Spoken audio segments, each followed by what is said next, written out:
Halo, selamat pagi. Salam sejahtera buat kita semua. Pada video kali ini, saya mencoba untuk memaparkan mind mapping nilai akuntabilitas dan nasionalisme. Perkenalkan, nama saya Francisca Aroniati Bruginting SAG. Saya angkatan 57, kelompok 3. Unit kerja saya yaitu SD Negeri 047165 Simpang Nagara, Kecamatan Merek, Kabupaten Karo. Instansi saya dari Dinas Pendidikan Kabupaten Karo. Pengampu materi Ibu Nurmayana Siregar SE MSI dengan penyelenggara LPP Agro Nusantara Wilayah Medan. Seorang ASN harus memiliki aneka di dalam dirinya. Aneka merupakan singkatan dari A. Akuntabilitas, N. Nasionalisme, E. Etika publik, K. Komitmen mutu, dan A. Anti korupsi. Pada video kali ini kita akan membahas akuntabilitas dan nasionalisme saja. Dan yang pertama yang akan kita bahas yaitu konsep akuntabilitas. Akuntabilitas adalah kewajiban pertanggungjawaban yang harus dicapai. Akuntabilitas merujuk pada kewajiban setiap individu, kelompok, dan instansi untuk memenuhi tanggung jawab yang menjadi amanahnya, yakni nilai-nilai publik. Nilai-nilai publik tersebut yaitu 1. Mampu mengambil pilihan yang tepat dan benar ketika terjadi konflik kepentingan antara kepentingan publik dengan kepentingan sektor, kelompok, dan pribadi. Yang kedua, memiliki pemahaman dan kesadaran untuk menghindari dan mencegah keterlibatan PNS dalam politik praktis. Yang ketiga, memperlakukan warga secara sama dan adil dalam penyelenggaraan pemerintahan dan pelayanan publik. Yang keempat, menunjukkan sikap dan perilaku yang konsisten dan dapat diandalkan sebagai penyelenggara pemerintah.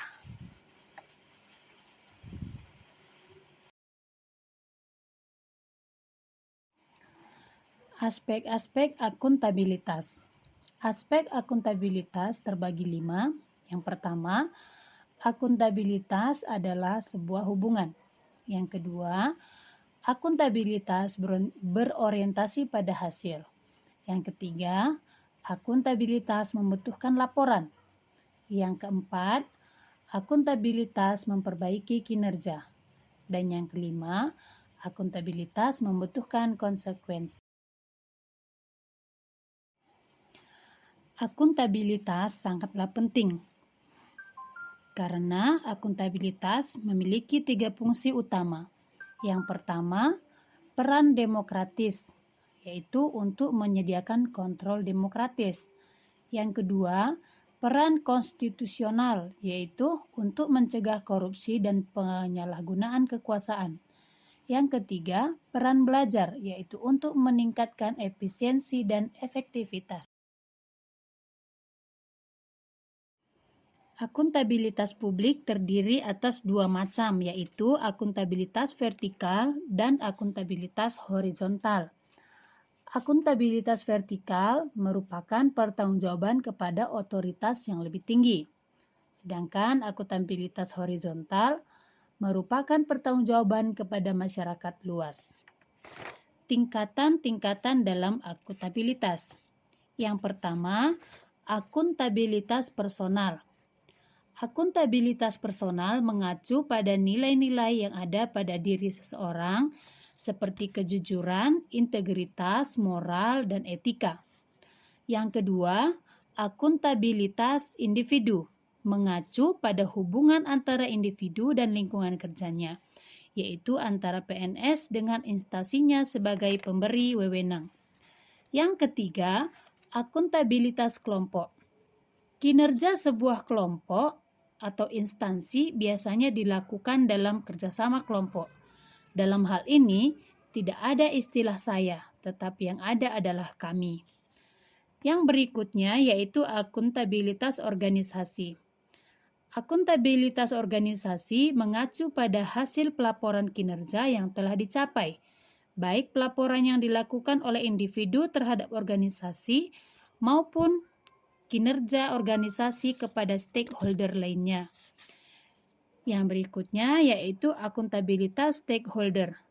Stakeholder yang dimaksud adalah masyarakat umum, pengguna layanan, dan pembayar pajak yang memberikan masukan, saran, dan kritik terhadap kinerjanya.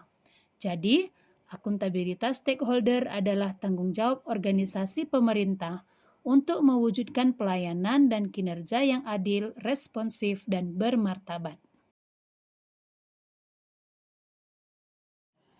Mekanisme akuntabilitas. Untuk memenuhi terwujudnya organisasi sektor publik yang akuntabel, maka mekanisme akuntabilitas harus mengandung dimensi 1. Akuntabilitas kejujuran dan hukum. 2. Akuntabilitas proses. Yang ketiga, akuntabilitas program.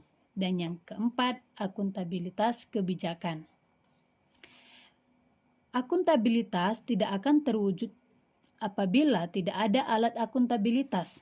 Di Indonesia, alat akuntabilitas antara lain yang pertama, perencanaan strategis, yang kedua, kontrak kinerja, dan yang ketiga, laporan kinerja. Untuk menciptakan lingkungan kerja yang akuntabel, maka seorang ASN harus memiliki 1. Kepemimpinan. Lingkungan yang akuntabel tercipta dari atas ke bawah di mana pimpinan memainkan peranan yang penting dalam menciptakan lingkungannya. Yang kedua, transparansi. Tujuan dari adanya transparansi adalah mendorong komunikasi yang lebih besar dan kerjasama antar kelompok internal dan eksternal, memberikan perlindungan terhadap pengaruh yang tidak seharusnya dan korupsi dalam pengambilan keputusan, meningkatkan akuntabilitas dalam keputusan-keputusan, dan meningkatkan kepercayaan dan keyakinan kepada pimpinan secara keseluruhan. Yang ketiga, integritas. Dengan adanya integritas, menjadikan suatu kewajiban untuk menjunjung tinggi dan mematuhi semua hukum yang berlaku, undang-undang, kontrak, kebijakan, dan peraturan yang berlaku. Yang keempat, tanggung jawab ataupun responsibilitas. Responsibilitas institusi dan responsibilitas perseorangan memberikan kewajiban bagi setiap individu dan lembaga bahwa ada suatu konsekuensi dari setiap tindakan yang telah dilakukan karena adanya tuntutan untuk mempertanggungjawabkan atas keputusan yang telah dibuat. Yang kelima, keadilan. Keadilan adalah landasan utama dari akuntabilitas.